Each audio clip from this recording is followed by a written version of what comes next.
Hi everybody, it's Lisa, owner of Peaches Skincare. You can visit us at peachesskincare.com, and I also invite you to follow us on Instagram and Facebook to see a little bit more about who we are and what we can do for you. I answer all the comments here on YouTube, however, and if you're new to my channel, I ask you to kindly subscribe. Also, like these videos. I don't know why people don't like. We work so hard, but just subscribe. It costs nothing and it helps me to get the algorithm of YouTube to show my videos. I teach you how to love yourself, holistic skincare, and I can help you whether you're 10 to 100 years old to have better skin and the best skin of your life, if you will have patience and listen. Today I'm going to be talking about Jada Pinkett Smith, and a few of you have asked me to talk about her skincare regime. Jada is one person I have never seen or never met. Where other celebrities, I have gotten to see them, I can see their skin, so I really had to base things on the video that I saw. And if you know anything about me, I try kindness first. I really want to keep things very positive. But I did think I would maybe do the negatives first and then give you the positives at the end. So the negatives, and I want to say this first and foremost, is that she says you have to change up your skincare all the time, that your skin gets used to what you're doing. That is really a false statement. And I base that on over 35 years of taking care of clients and hundreds of thousands of clients' skin. It's like our body. There is one way to work the muscles of your body, to eat properly. We don't sit there and change it up all the time. Now, you may do a different exercise, or you may eat a little differently than, say, your best friend. But in general, our bodies work very much on consistency, and your skin is very much like that. If your skin starts to break out or something changes with it, typically it's something you did. Maybe alcohol, if you're smoking, if you're in an environment that's not good for you, if you, like me, didn't have your cotton mask the other day and put on one of those blue ones and it broke me out, and I have to really be mindful of that.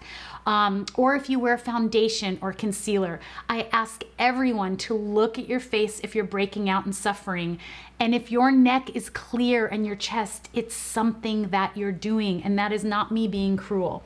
So I don't believe that you should change up your skincare. You want to stay consistent and you want to stay on a regime. I have done the same thing for over 3 decades, and I test things here and there, but I keep things very regimented. Your skin needs antioxidants. It needs to be cleaned, and it needs blood flow and oxygen.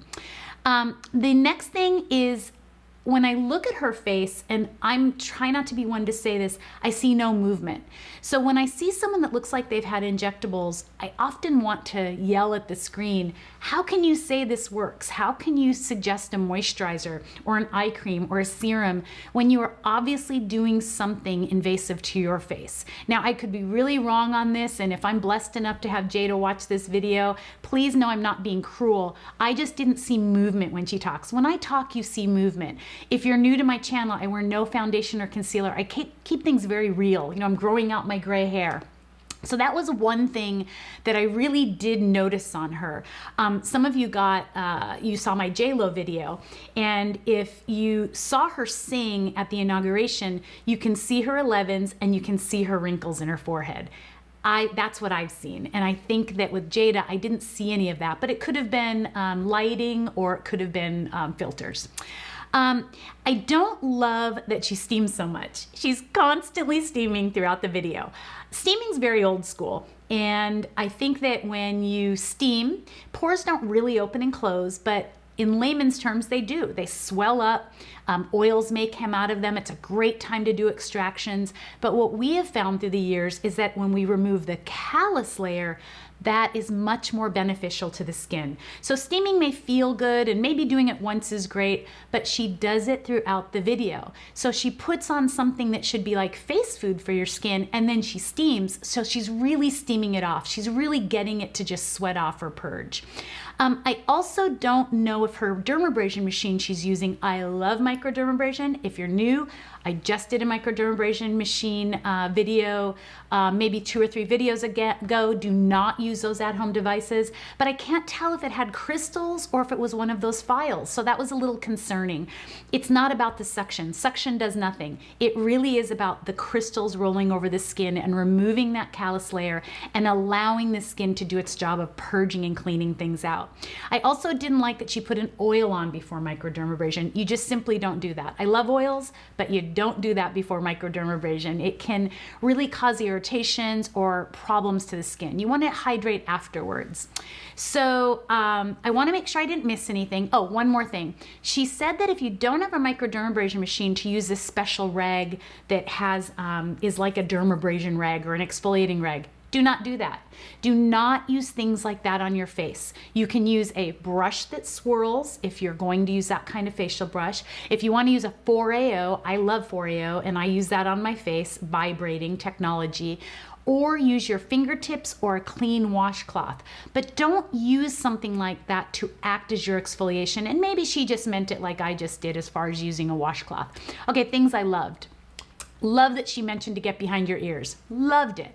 Loved her energy and about owning yourself and the essence of cleaning and taking care of yourself and making it a regime and treating you like a king or a queen. Love yourself enough to take care of yourself.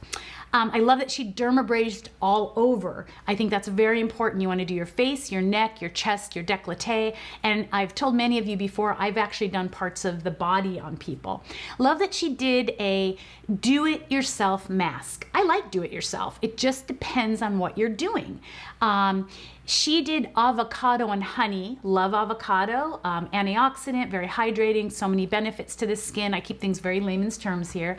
Honey, though, should really be Manuka honey, in my opinion. Manuka honey is the most soothing, the most healing, made in New Zealand, so try to keep it Manuka. Also, love that she uses a retinol or a vitamin A. I love vitamin A. Retinol is a natural form to the skin, but just like cleansing or anything else you use on your skin, it is very important what type you use and what the product is made with. So just please be mindful of that. Example I can give you is Peaches night serum. We'd put retinol in it, but we also put other attributes or other ingredients that actually do things to help the retinol, almost like little soldiers, get into your skin and make amazing things happen. Also, I love facial oils. We have been working really hard on our Peaches facial oil for over a year. We're going to be coming out with it soon, and I'm so excited. Some of you have asked if my skin, you say it looks better than ever. It's probably the facial oil. Love facial oils. I think they're great. They're not going to break you out. What's going to break you out is not eating well, drinking sodas, which she mentions in that, wearing foundation. Let your skin breathe and be clean. Use a good sunscreen and wear a wide-brimmed hat in the sun. I hope you enjoyed this. I tried to touch on everything I saw in the video, and I hope it just resonated with you. If you're only here to watch this video, I hope you'll stay because I can help you to have the best skin of your life. Stay beautiful naturally.